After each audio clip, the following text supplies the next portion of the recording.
So we will practice Mahasiddha Maharishi Patanjali,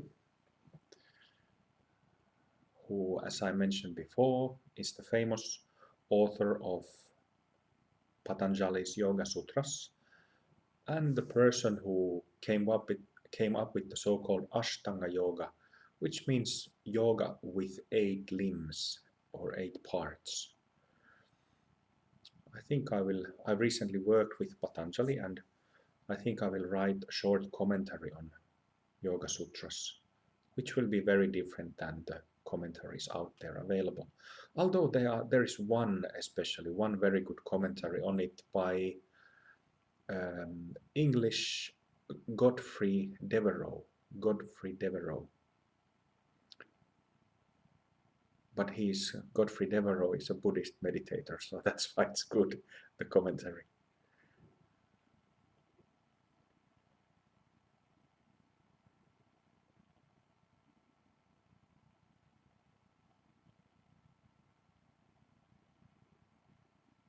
Namo Patanjali.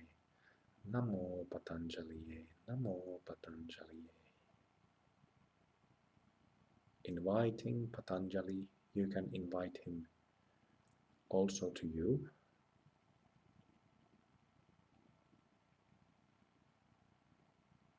With the help of the mantra, or simply asking, Dear Patanjali, come and bless me. For the sake of all sentient beings, come and bless me. Shower me with your blessings.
Or whether we are using a simple prayer or chanting of mantra or visualizing some image from pictures or using mudras, we are making an invitation, inviting the Mahasiddha, inviting the Guru, not just mumbling the mantra to ourselves by ourselves. Invitation. Like picking up a telephone and typing a number and then calling, so that our call can be picked up, received.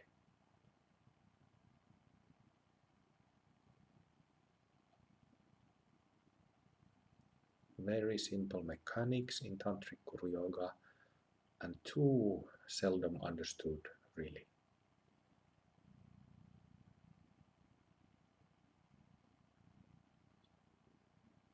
Namo Patanjali. Namo Mahasiddha Patanjali.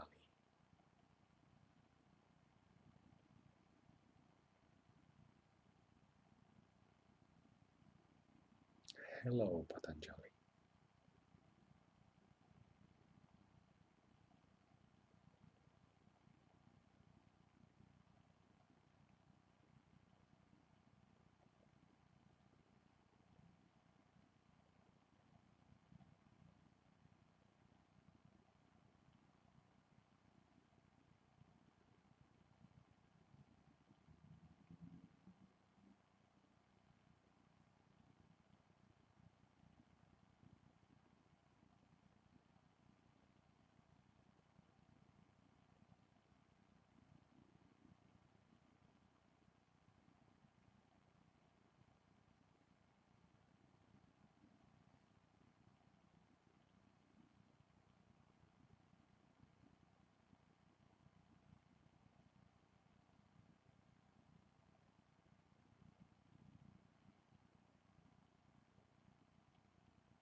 Really taking in, feeling the flood of blessings, stream of blessings, presence of the Guru.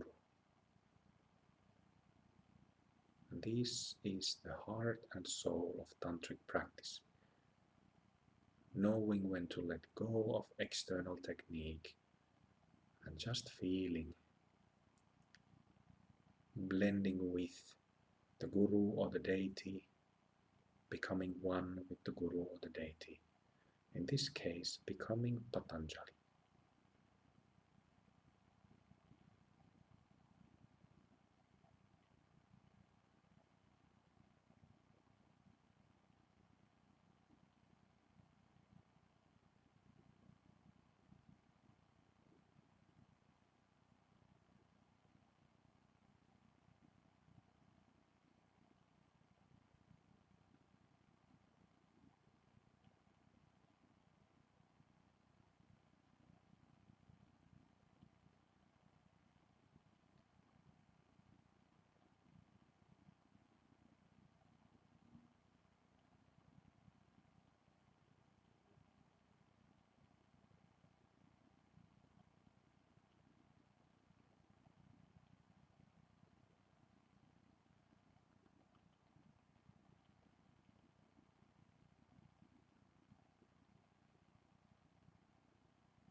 You can compare the similarities and differences between Patanjali and Babaji, or Patanjali and Guru Rinpoche, for example, who you're most familiar with. Similarities and differences.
Stay with Patanjali, lying down. Okay, do you have any comments? Gwen, go ahead.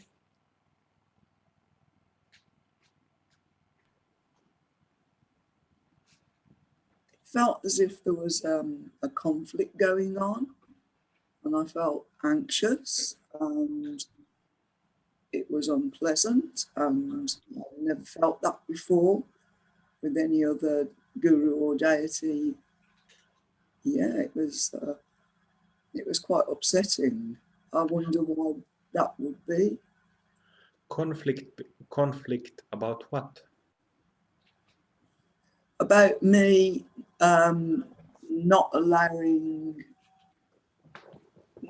any blessings in me, or a kind of a block.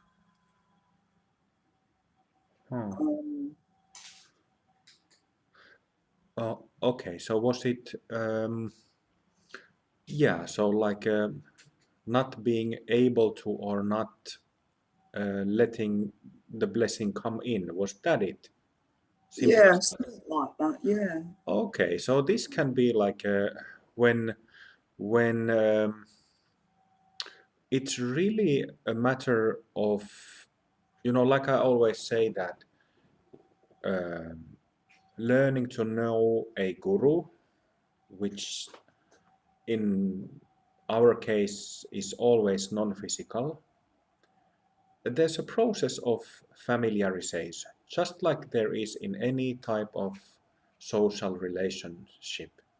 So when we meet somebody first time, second time, third time, you know, um, we don't just surrender, we don't just open up to strangers. So it's the same thing with Mahasiddhas, that uh, and you don't need to be conflicted about it at all. Just understand that it's part of all kinds of relationships, that it takes time to uh, gain that familiarity. You first have to become friends and get to know each other a little bit more, little bit more, and then it's easy to just let go. Is that helpful? Yes, even though I wonder why it happened with him and not any of the others that we've been practicing. Uh, the what happens there is that there is the subconscious mind says that, okay, this is enough. You can you can be there, but please stay a little bit, stay 1 meter away. So this is like um, it simply might be because it's a completely new frequency, completely new vibration.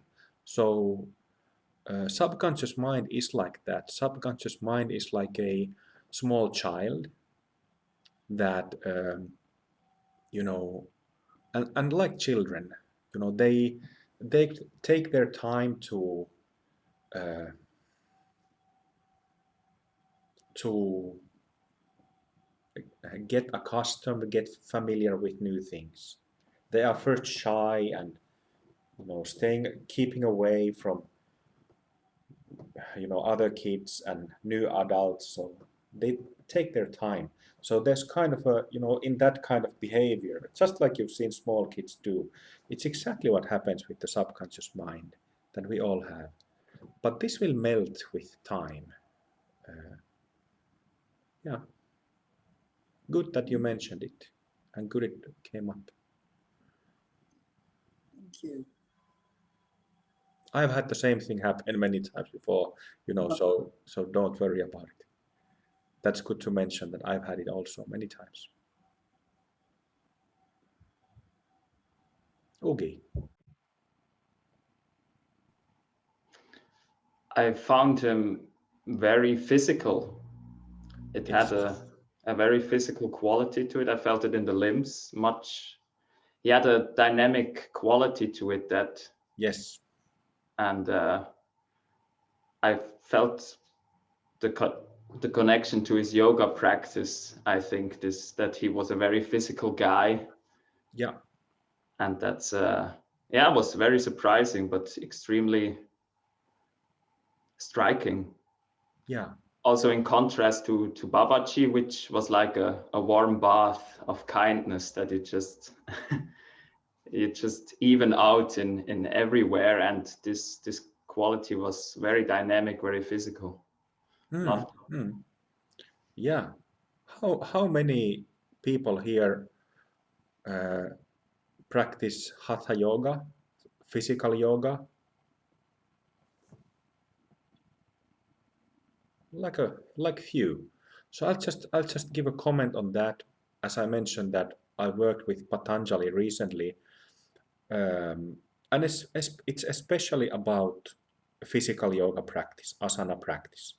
So like Ugi mentioned that he has a very dynamic physical feel to him. Uh, this is particularly interesting in relation to physical yoga practice because, you know,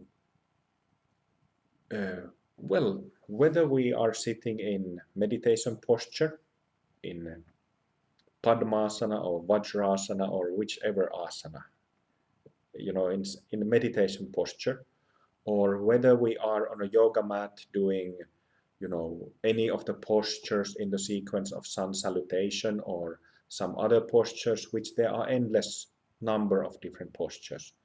So his take on posture practice is that whether the posture is stationary or if there is movement called vinyasa, if there is movement from one posture to another, and then holding that new posture and then moving again with the breath to the next one, he views this as a continuous mudra, continuous seal. And the meaning of mudra in this case is that the three bodies are united as one, in unison, you could say. The three bodies that we talk about all the time: physical, subtle, and body of awareness. So those three combined all the time, and it has been a very interesting, also inspiring transmission from him to myself. Like I've said so many times over the past couple of years, that I hope that I could get to teach physical practices and healing, because those two are really, you know, I've done those all my life since I was a little boy, and I have so much to share about physical practices and healing practices also, that I just hope that I have an opportunity to do that, or somebody arranges an opportunity to do that, in other words, because well, the path of Dharma, path of yoga doesn't necessarily have to be physical in the sense, but in my case, it's been very physical because, you know, I practiced Zen under martial artists. Actually, both my Zen masters in Japan were martial artists. And I've been a martial artist since I was 6 or 7 years old myself, and you know, learned healing when I was 7. So you know, it has had a really big role in my own path, and like I always say, that I'm not a lecturer type. I'm not an intellectual type in the sense that I don't give a lecture, you know, about 6 different perspectives of bodhicitta continuing to 10 perspectives of emptiness meditation, and I don't do that. You know, the reason why I said that I would love to get to work with healing and physical practices is because that's the type of practice that I can transmit better, instead of giving lectures on sutras and texts. I remember there was this Japanese a Zen master who was also a swordman, called Yamaoka Tesshu. And Tesshu, he already had a reputation as a notable Zen master as well as a martial artist. And somebody came to him and asked that, can you give your commentary about the Heart Sutra? So please give me a commentary. So Tesshu took the guy to the backyard and took his wooden sword and started hitting with the wooden sword to the air, just hitting straight blows. And then the fellow said that, no, there's something wrong here. You know, I was asking for a verbal commentary, and Tesshu said that you shouldn't be asking a verbal commentary because I'm a martial artist, so I give it my commentary this way. Yeah, pretty much the case in my case as well. Any other comments about Babaji and Patanjali?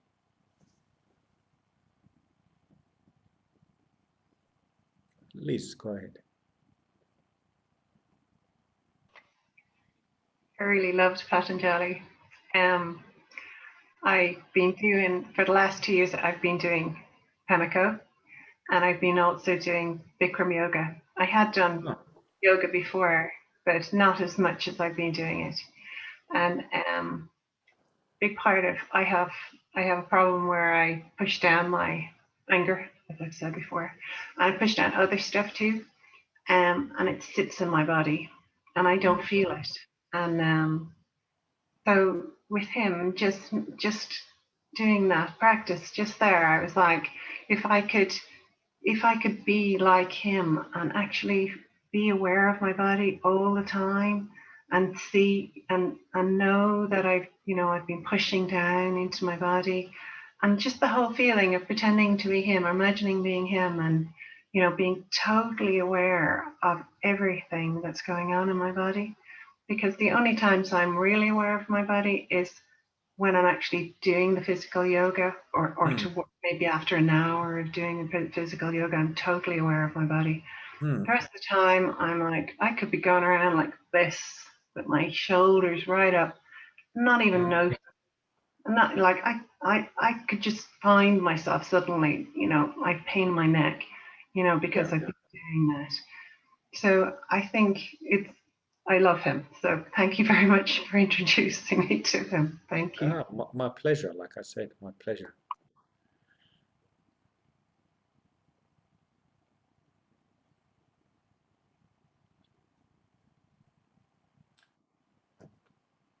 I find him harder to access. Patanjali? Yeah. Okay. Yeah. Where Babaji, I kind of was easier to let him come, even when I kind of drifted off a bit, he kind of subtly came back, But Patanjali, I found this harder work. Okay. Yeah.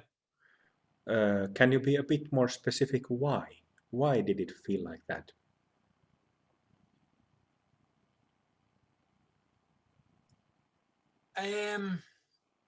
Harder to put my finger on it. It's more like that. Maybe it was harder to open up to him, or to kind of accept his presence. I kept going back to the to his picture, to try work with that,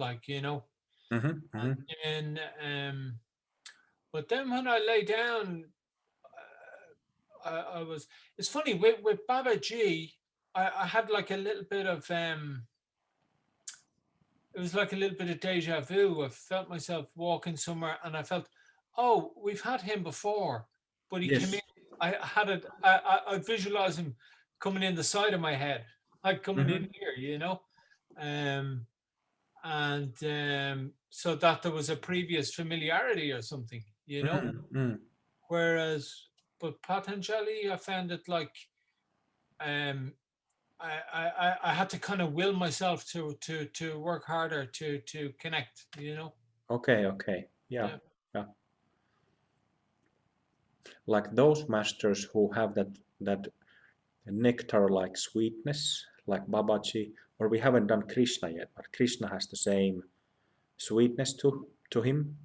And of course, like many Hindu masters, female Hindu masters as well, it's so much easier to surrender to it, because you can feel that they have that sweetness. So it's like, okay. It's very easy to relax and surrender to it. Same like if you go to a massage therapist and you lay on the table or the floor, and if it's a good massage therapist, you feel from the first touch that okay, yes, this is good. But if it's well, this is a bad analogy, maybe I shouldn't use it, but if there is if it's more like Ugi mentioned, that Patanjali compared to Babaji has a lot more dynamic feel, then it kind of, it doesn't have necessarily that same sweetness. So just a different situation. But that's also a good study, because that's just how different masters are, different personalities. So, when everybody here present, 22 of us, when each one of us attains Mahasiddhahood, some of us will have that sweetness, some of us will have very dynamic feel, some will have more wrath than others. This is a personality question, but it is also a question of the path, what leads to that attainment.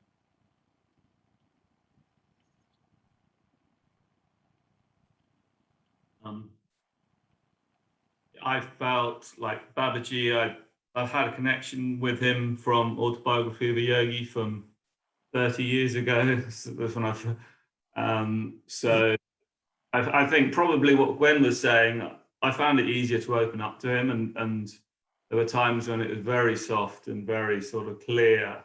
And Patanjali, actually, I went with Carl. We went to an Ashtanga yoga class. Yes. Yeah. And we chanted, I don't know what they were, but we chanted about Patanjali before the session and at the end.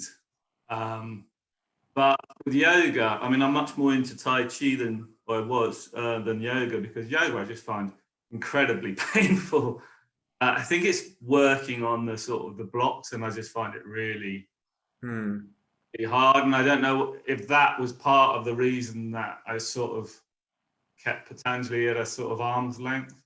Yes. I associated him with that sort of very painful physical practices. But Ashtanga yoga, Ashtanga Vinyasa yoga, it's the most physically most demanding yoga style there is. It's not in a sense, a beginner practice, meaning that you have to be really fit and have a really good muscle tone. You can't really be very overweight when starting the practice. So and that's what it means, that it's not a practice for beginners.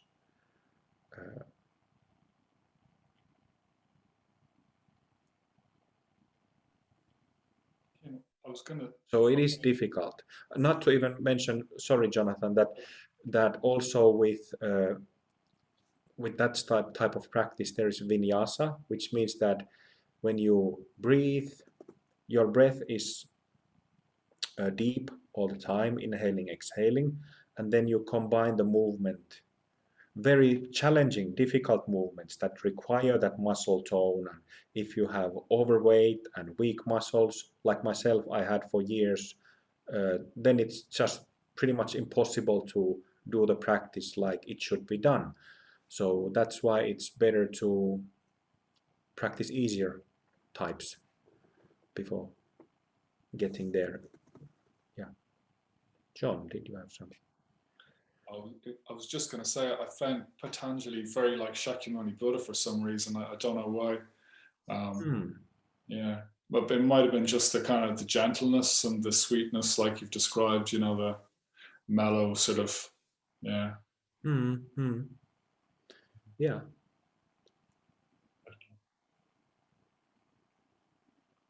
That was all.